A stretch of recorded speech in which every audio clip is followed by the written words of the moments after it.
Happy Easter, everybody. With Resurrection and Eternity on everybody's minds right now, I thought it'd be a good time to readdress the Pac-12 and find out if this dead conference has a chance of rising again and if it has a future. Pac-12, of course, now only two schools, the Pac-2, Washington State and Oregon State, now that Cal and Stanford have also jumped for the ACC. And then recently, a court battle netting the remaining Pac-2 schools here, Washington State and Oregon State, $65 million.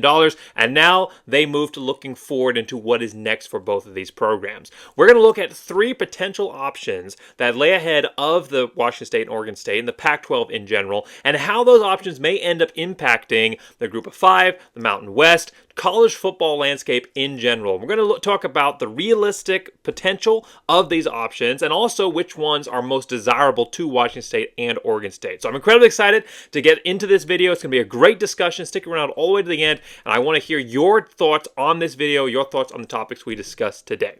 All right, so the first option for Washington State, Oregon State, what's next for them is join a Power 4 conference. That's what they want to do. That is their number one desired outcome, and that is what they are going to try and approach as their number one option. Now, is it the most realistic? Well, the SEC, the Big Ten, those are off the table. They weren't part of the expansion. When they came, they stole the other they stole the other Pac-12 schools. SEC wasn't opening the doors to any of them, and Big Ten wasn't opening doors to Washington State and Oregon State. Big 12, also off the table. They've already taken the Pac-12 schools that they want. They're not interested in adding any more. They may be interested in adding ACC schools if something happens there, but they're not interested in going after Washington State and Oregon State and their smaller TV markets. So what does that leave? Well, the ACC is still a potential realistic option for Washington State and Oregon State. It all depends on if the ACC collapses and how far that collapse extends within the ACC. So how devastating is that a collapse? Because right now the ACC already looked at the Pac-12 after a lot of pressuring by former alumni, very prestigious alumni, former judges, presidents, talking to the ACC leadership. They finally let Stanford and Cal in, but they're not going after Oregon State and Washington State. They are not on their docket right now for expansion teams.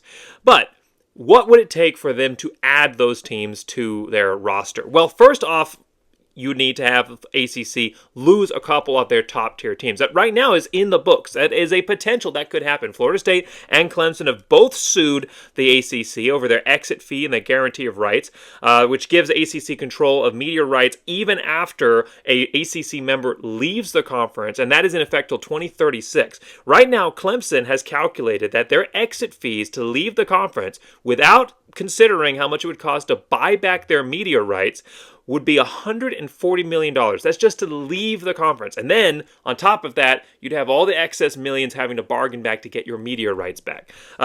So Florida State, you have to assume, is facing something similar when it comes to exit fee costs. Clemson and Florida State could potentially afford that. Clemson has a $1 billion endowment.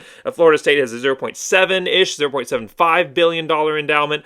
So they have the money, they have the donors, they could potentially spring for that, but it's very unlikely. If the ACC is able to win out in court, and Florida State and Clemson re-signed freely of their own free will, signed the agreement to be part of this guarantee of rights. So whether or not they can win that court battle is going to determine a lot on whether the enforceability of this agreement, whether or not it was really something that could actually be enforced in the long run. That is all going to have to be determined by the courts. I'm not a lawyer. I can't tell you where that's going to go.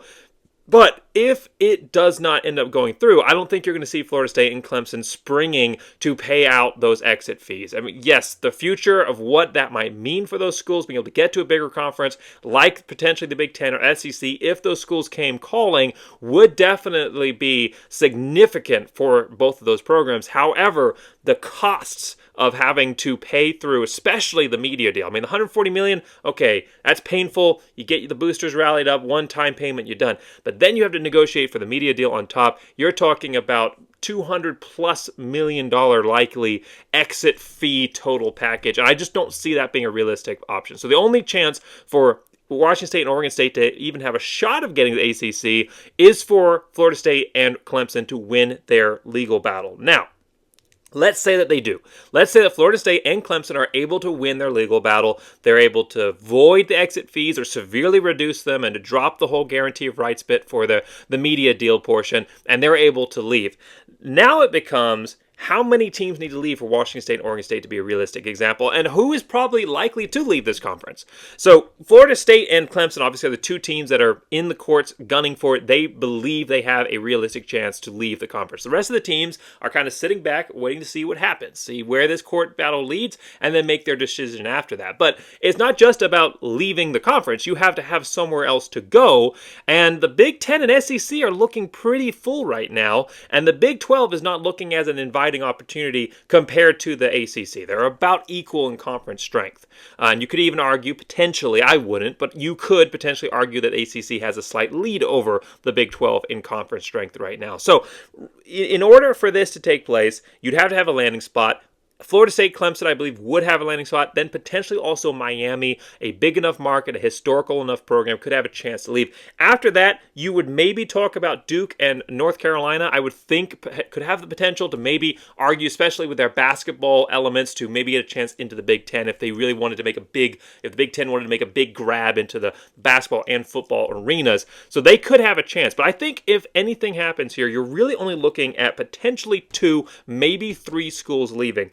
If that happens, the ACC has already shored up their membership. They don't have to run for the door looking to grab expansion targets. They are already good to go. They've already added 3 schools. They're sitting at 17 right now. They added those 3 schools as a potential fallback for the situation where if Clemson, Florida State leaves, they are already prepared for this eventuality. They don't need to go get any more teams. They can comfortably sit at 14 to 15 teams, depending on if 2 to 3 members leave, and they are set. They are still a strong conference. They're comparable with the Big 12. They're probably not going to lose any more members. As long as nobody else jumps for the door, assuming you don't have any other landing spots, the ACC is good to go. So I don't think that Oregon State and Washington State get in if Florida State and Clemson leave. I don't think that's enough.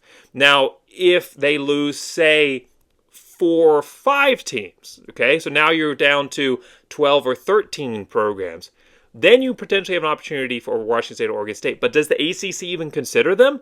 I think there's a high possibility that, especially with the archaic, outmoded mindset of the Power 5 executives looking at TV markets and regionality, I think there is a strong chance that instead of going to Washington State and Oregon State, they go grab a team like Tulane or Memphis or USF, and they ask them to come and join their conference.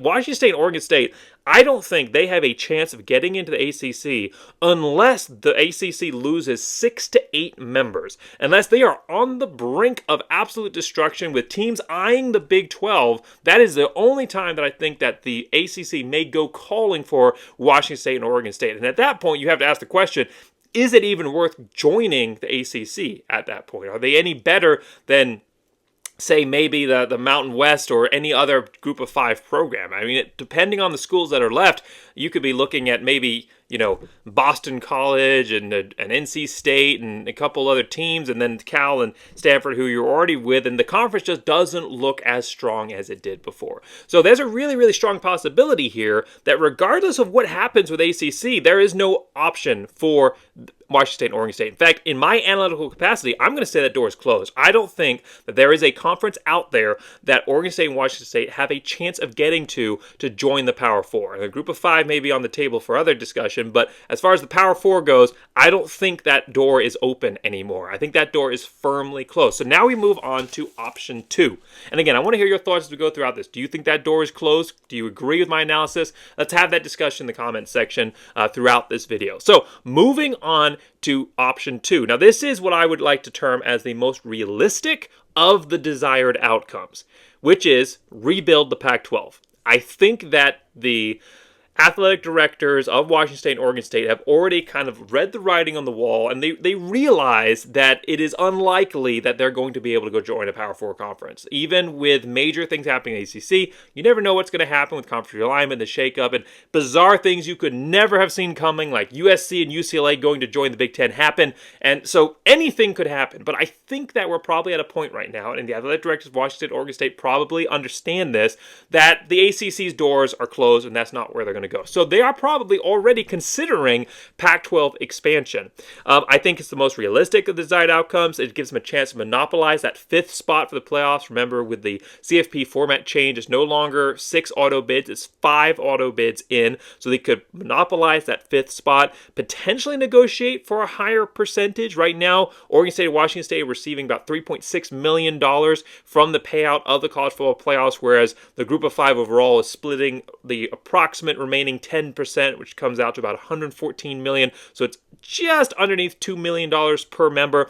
Maybe if they revamp and rebuild the Pac-12, they can negotiate for a slightly higher amount. It's not going to match what the ACC is getting with its 17%, or the Big Ten and the SEC are getting with their 29%, but maybe they can cut into getting a little bit of a higher chunk, maybe 5% of the remaining earnings, something like that. They could potentially argue for that and make the financial payout worth it.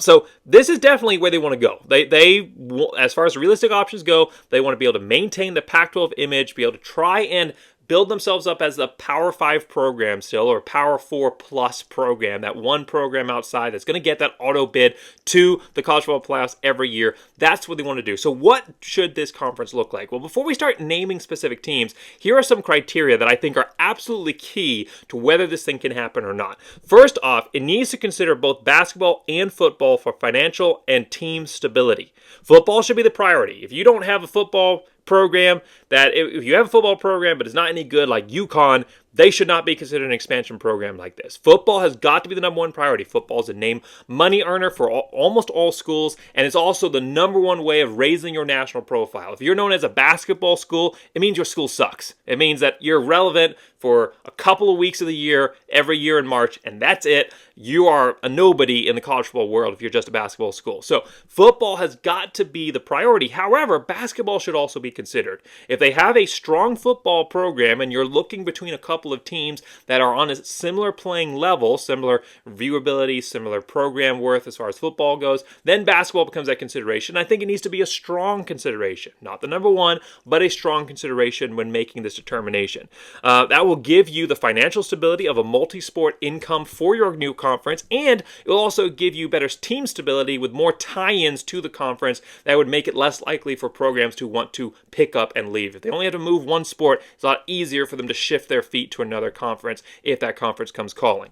Now, the other big thing here, and it kind of sparked off this video, was a post by an OSU fan talking about his idea. It was a 10-conference Pac-12, and he listed some of the notable names. Some of the names we're going to list here, like Boise State and San Jose State and Fresno State and Tulane and Memphis and those schools. But it was sticking at 10 teams. And I made the comment, I retweeted and said, Boise State should never consider joining a conference this week. When you only have 10 schools, you are an incredibly fragile conference. First off, the current history of college football has shown that small conferences do not survive. The Big 12 was at a point where they were sitting at 10 teams. They chose not to expand. In fact, they went to the NCAA and petitioned them to allow them to continue to have a conference championship game, even though they no longer had divisions. And the NCAA said, yep, totally fine, you can go ahead and do that. They did not expand, and guess what? They ended up losing Texas and Oklahoma to the SEC. If they had expanded, if they'd been in a stronger position, potentially they could have kept those schools.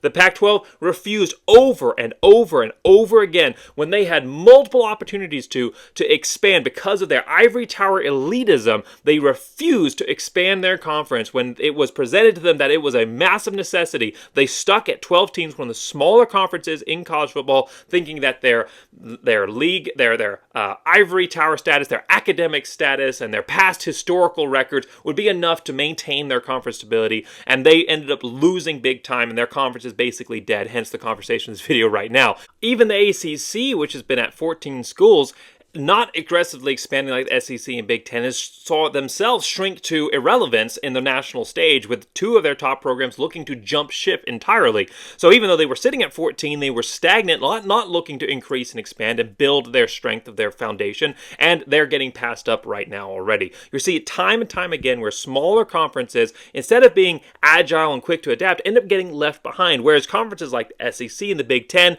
which have been at 14 plus members for a long time and are aggressively expanding and aggressively changing to meet the new dynamic of college football, you see those conferences on the rise. You see those conferences establishing themselves as the top conferences in college football. Less eyes, less out-of-conference opportunities, and lower national presence is what you get when you have a smaller conference. You want a larger conference to be able to show your strength. The perception factor is huge in college football. When you're a smaller conference, even if you have a few good teams, overall, you're going to be looked at as a lesser competitor than conferences out there that have strong top to bottom, multiple teams throughout their conference. There's also too many good teams in the group of 5 right now to be able to just knock out at 10. There are so many good programs out there that you are really limiting your maximum potential by just saying we're going to add 8. There are more than 8 quality group of 5 programs out there that you would want to add to your conference. You also want to monopolize.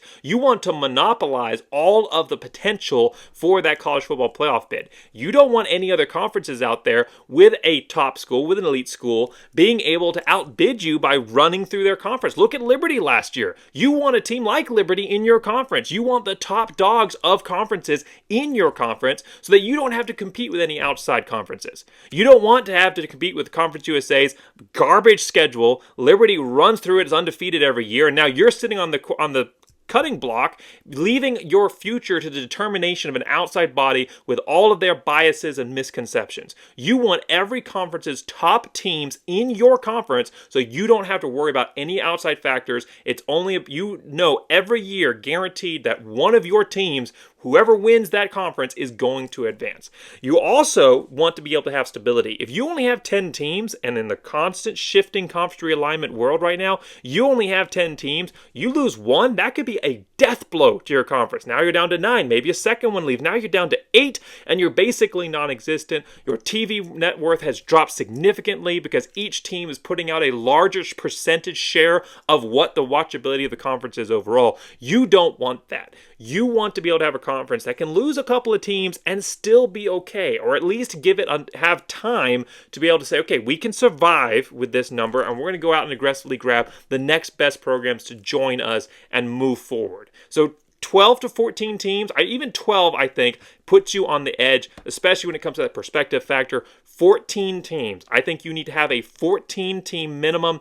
12 maybe could be your minimum, but 12 to 14 team program. You don't want to be so large that you now have a bunch of programs that don't add any worth to your conference, but you don't want to be sitting on the edge where you lose one team and you could potentially spell the doom of your entire conference situation. So I think you're sitting at 12 to 14 teams is your absolute minimum, your range that you're looking at for building this conference. And then you have to found this thing based on watchability. The Power 5 is already going to own the biggest TV markets. They're already going to have automatic eyes being drawn to their screens. What you want in the digital age is no longer a focus on geographic positioning. You don't want to have to be dependent on trying to draw fans in from a city just because they are associated with your team. You want to bring in schools that are already bringing in a national viewership. Schools that are fun to watch because of their play style, fun to watch because of their history of success, fun to watch because of their brand. You want to, it's entertainment. It's an entertainment industry, and you want to bring in the teams that are the most entertaining.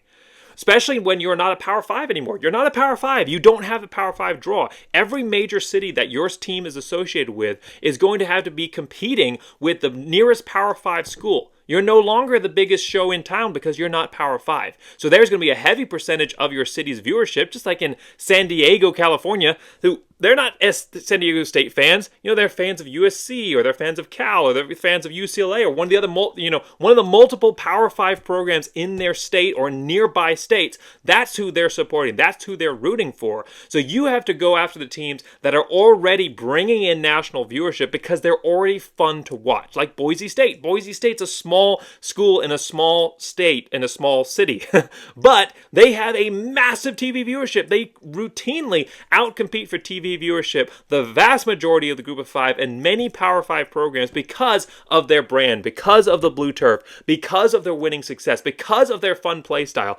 All of those things are going to bring you a much better potential of viewership than a school that sat in a great TV spot location and traditional measures like UNLV, but nobody's watching because nobody cares, because they don't have that history of success, because they're not a college town that's attuned to college viewership. They're more interested in professional sports. Whatever the reasons are, you can no longer simply say, okay, that school is near so many TV antennas, so I know that it's going to bring me in revenue. That is no longer the case, and especially with this new conference expansion opportunity, you want to go after the maximum amount of eyeballs, and that doesn't necessarily mean the eyeballs that are close to your school. You're going after the team that can bring in viewers from all over the country who want to come and watch this conference and that are excited about coming and watching your school play, regardless of whether or not they're nearby.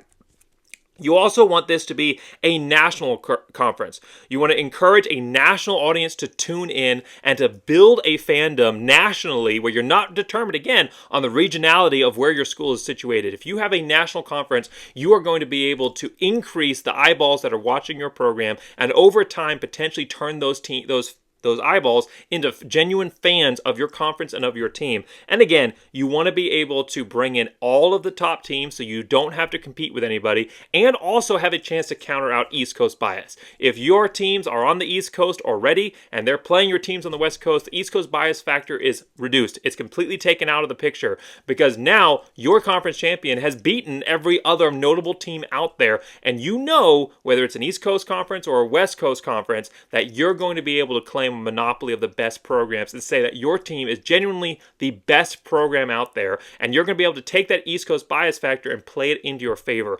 This conference has to have an East Coast factor. It has to have teams east of the Mississippi, where the largest population centers are. The population centers don't matter so much when it comes to viewership, but what they do matter is when it comes to polls. Polls and bias. Human bias determines everything in college football right now. The BCS, the computer poll days, they're gone. It no longer is dependent on what your team's actually doing. The facts don't matter. What matters is the perception. And right now, because the East Coast has much larger population density, there are more people making decisions in the media, in college football polls, in college football administration and Power 5 leagues. There are more people making decisions that are from the East Coast than there are from the West Coast, and because of the the timetables of watching these games, much earlier timetables on the East Coast than the late night games on the West Coast, you have far fewer people tuning into West Coast football. So despite the fact that West Coast football has for a long time outcompeted many, when you look at the facts, when you look at the head-to-head competition, has outcompeted many teams both in the Group of 5 and Power 5 levels.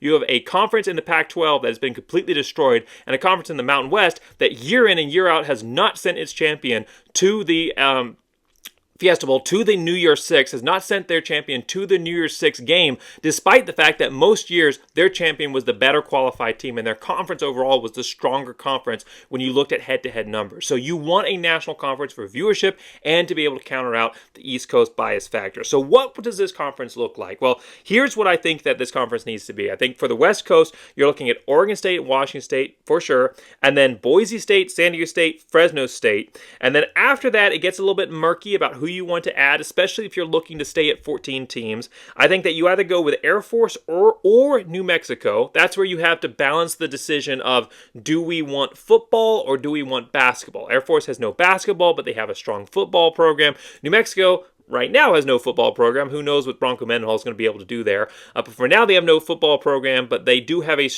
strong, most years, basketball team.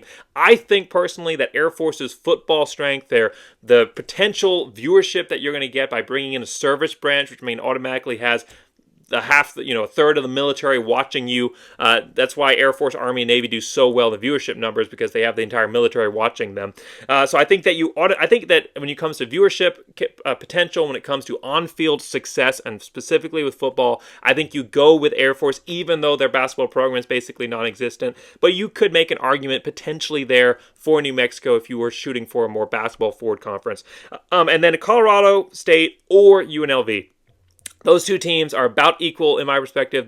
They're both decently strong in both good teams in basketball. They're both about mediocre in football. UNLV, of course, did pretty well last year getting the Mountain West Championship game before they got beat by Boise State. But both those teams are about the same when it comes to football and about the same when it comes to basketball. I discount the value of Las Vegas. I don't think that city adds any regional value when it comes to TV viewership. Colorado State is majorly investing in their city, in their programs. They have a massive athletic budget. I think that both those programs bring about equal potential. You go with either one of those as your school to add for the West. Now, moving on to the East, Tulane, Memphis, I think those are no-brainers. Then you could have some discussion about who falls afterwards. UTSA has been consistently good, brings in the state of Texas. I think you grab them. JMU is a program that, they're going to have to be in a bit of a rebuild now after all of their coaches and players were stolen. But they've been a team that's come in from the FCS and hit the ground running hard and been consistently good year in and year out, or sit their early time so far in the FBS. So I think you go and grab JMU, a major up-and-comer with a high ceiling. App State, Troy, and then Liberty. Again, you're wanting to go out and get this isn't about personal feelings. You have to put those aside. I'm a Liberty fan and a Boise State fan, so I have no problem with it. I know there's a lot of people out there watching this video that have personal feelings against Liberty for non-football related reasons. However, at the end of the day, none of that comes into effect when you're talking about a college football conference. When you're talking about watchability, Liberty has a massive, massive fan presence. They have a national fan. Their national brand awareness is similar to that of Boise State. Boise State has the national awareness because of the blue and their consistent success. Liberty has massive awareness because of their huge online and residential programs. I mean, they have over 100,000 students online that they go through every year, and they have a large residential student fan base as well. And so Liberty is a team that has a large national presence and is going to bring, similar to what BYU and Notre Dame are able to do with bringing in the religious viewership as well. Liberty is able to do that with the evangelical viewership. They are able to bring in a massive amount of TV viewership. So I think you go out and you grab Liberty in addition to Tulane, Memphis, UTSA, JMU, App State, and Troy. And then if you wanted to jump to 16, I think 16 gets a little bit shaky, but if you want to go out and jump to 16, then maybe you grab an additional program from the West from one of those toss-up schools, and then on the East, maybe you go out and grab North Texas, another program that is investing heavily in their team. Now, with this conference, and you'll see that I didn't put teams like UConn, because UConn has a absolutely garbage football program, and they're only in basketball. You don't go out and just get programs that are only basketball, only one sport. New Mexico, again, because of the regionality with the rest of these teams, maybe there's a chance to go after them if Bronco Mendenhall can build up that program. But as it stands, you probably don't go out and grab New Mexico, and you don't go out and grab UConn. USF, also a team that's not on here, because the focus should not be on TV markets. It should be on what can these teams actually do? What have they done consistently? USF is never going to be successful. They have not been in 24 years so far. Going back 24 years for that program, they've had 2 seasons where they had more than 10 wins. That's it.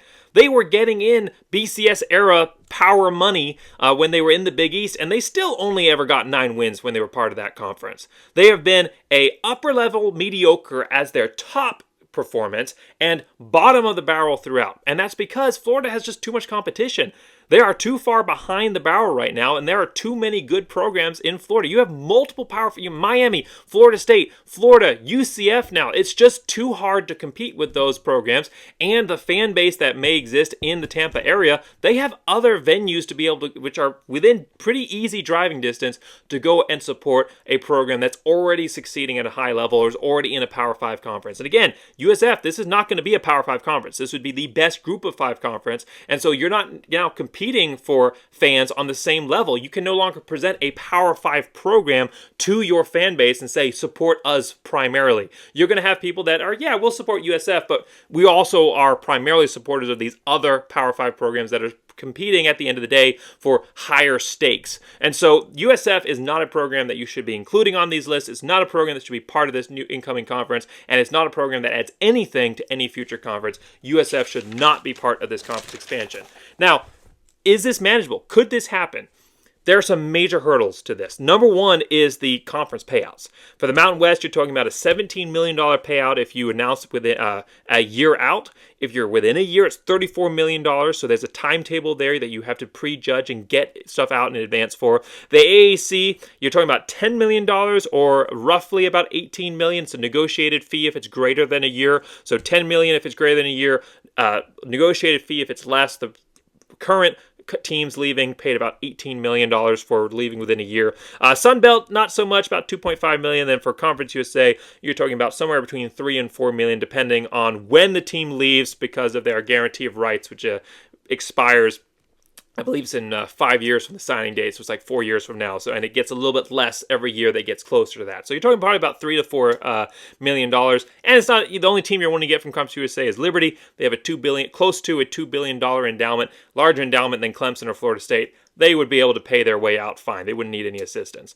So the question then becomes, is it worth it? Is it worth it for these programs? Oregon State and Washington State, with their payout of $65 million, could potentially ease things up a little bit for these schools, make it a little bit of an easier transition. Say they gave $7 million to every Mountain West school to bring their exit fee down to the same as the teams coming from the American Athletic Conference. So bring the exit fee down to $10 million. You're talking about $35 million between the 5 schools that we've put forward here. So $35 million out of your $65 million, maybe you put that forward and makes it a little bit more worth it. But the real question is it worth it for the teams leaving their conference to join? Not just financially, but is this a better conference than the one they're leaving?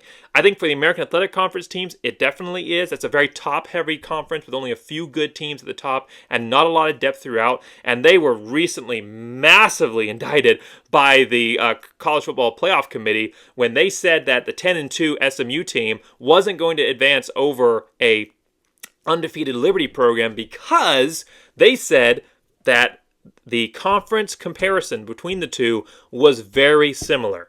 I'll say that again. Conference USA, American Athletic Conference, were said to be very similar. The worst conference in college football. The absolute garbage dump, dumpster fire of college football, Conference USA, which it pains me every single day to think that my beloved Flames are associated with that trash heap. The worst conference in college football, Conference USA, made up of mostly new FCS members and the refuse of college football that weren't picked up by anybody else, was compared favorably to the American Athletic Conference. That tells you the state of the American Athletic Conference right now. They weren't saying that in general the group of 5 are all the same. They were saying that the American Athletic Conference and Conference USA were somewhat the same. That is absolutely a massive red flag to the teams in American Athletic Conference. I would be doing anything I could to get out of the American Athletic Conference if I was being told that my conference was in any way similar to Conference USA. There is no way that can be acceptable to those teams. If this opportunity came, I think they would jump for it. Sun Belt is a little bit more of a maybe, honestly, because the power in the East Coast bias has shifted a little bit from American Athletic Conference to the Sun Belt. There's some teams there that have been a little bit more consistently successful. They really have a chance right now. The way the media has talked about them, they're really kind of amping them up over the AAC right now. There's a chance that the spotlight could shift to the Sun Belt and they could be the new best power group of 5 conference, which again is not based on anything, any stats, any reality. It's all about how the media views you and the perspective factor nationally, and that perspective factor seems to be shifting to the Sun Belt, despite the fact that the Mountain West has been far superior. The American Athletic Conference was built up by their own propaganda and by the bias of the pollsters and of the media as a whole. So that shift, that bias shift, has started to shift towards the Sun Belt. So they would have to say whether or not it's worth it, maybe, but probably coming from them. For the Mountain West, they're already the top conference. They have had to fight the power for the East Coast bias factor for a long time with the AAC.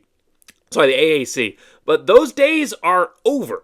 The AAC was just told they're the same as Conference USA, or similar to Conference USA. The best programs in AAC were raked over and left. SMU's out of there. You're down to just a couple of teams at the top, and the Mountain West top to bottom in addition to what they've already been able to do historically, now they don't also have that competition coming from American Athletic Conference. They were already pretty close in the media's eyes, and now the Mountain West is far and away the superior team, especially when you consider Washington State and Oregon State playing a bunch of programs with the conference scheduling agreement between the teams. You also then extend the strength of the Mountain West. The Mountain West right now is far and away the superior conference. So they right now really don't have the same incentive to join this new conference as the other programs do. So will it happen? Well, I think it will happen if it happens. And what I mean by that is if this new conference, this new Pac-12, this Pac-12 reborn, if it happens exactly as I have laid it out, 12 to 14 teams,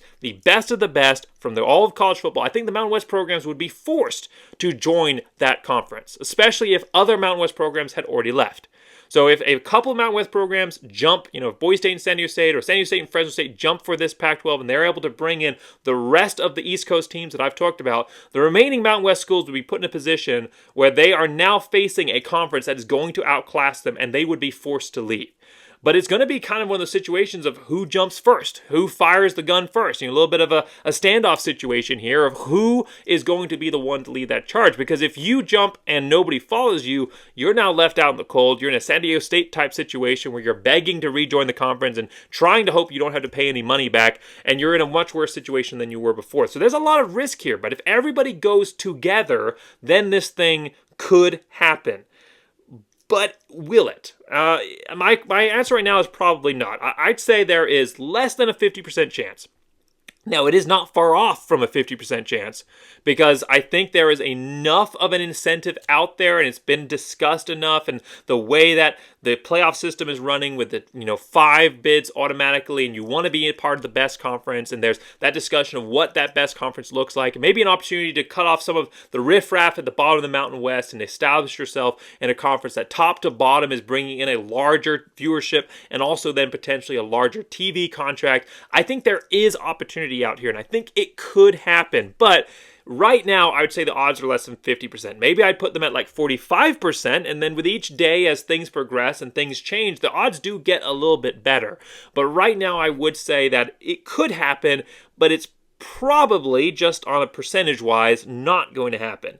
Now, if the Mountain West champion loses out to one of these other East Coast teams with a similar record, or even a record that's maybe 1 loss off or 2 losses off, 10-2 or 11-2 Mountain West program gets beat out by a 12-1 or a 13-0 like Liberty perchance. If that happens, if the Mountain West program loses out to one of those other East Coast schools, which I don't think is going to happen, but if it does, then I think that this happens. At that point, they say, okay, we've done everything we can. They've taken their best teams out, and we are putting the best product on the field. The teams that were facing us have been taken out of the equation. The best schools are gone, and we are putting our best product on the field, and we're still being passed over by a committee that has no appreciation for the group of 5 and just lumps them all into one category. We need something different. At that point, I think it could happen. But I don't think that this happens without the Mountain West. I don't think this new Pac-12 expansion is able to happen without the Mountain West being involved. I think the Mountain West by itself makes up the majority of the members. I don't think that the East Coast teams are going to consider it worth joining just with the makeup of themselves. I think you need the Mountain West teams to be part of this.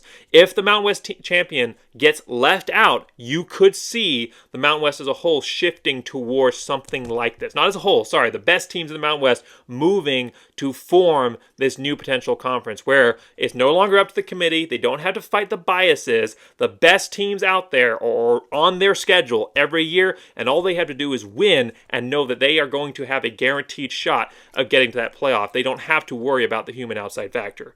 But again, it's going to depend on how this Mountain West season goes, and right now I'm saying it's probably not going to happen.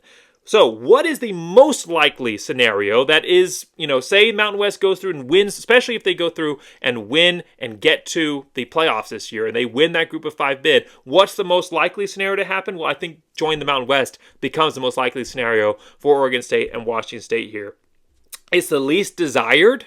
It's certainly at least desired, but at this point, I think that it's the most likely. It's the least complex. and the most obvious solution. You just absorb 2 programs. You don't have to shift all of these other schools around and get their athletic directors on board and pay these massive payouts. It's the least difficult solution. Just absorb 2 programs and move on. It's the least risky to the largest number of teams. The law of inertia is strong in the college football world. Things happen in spurts that are usually brought on by unexpected situations.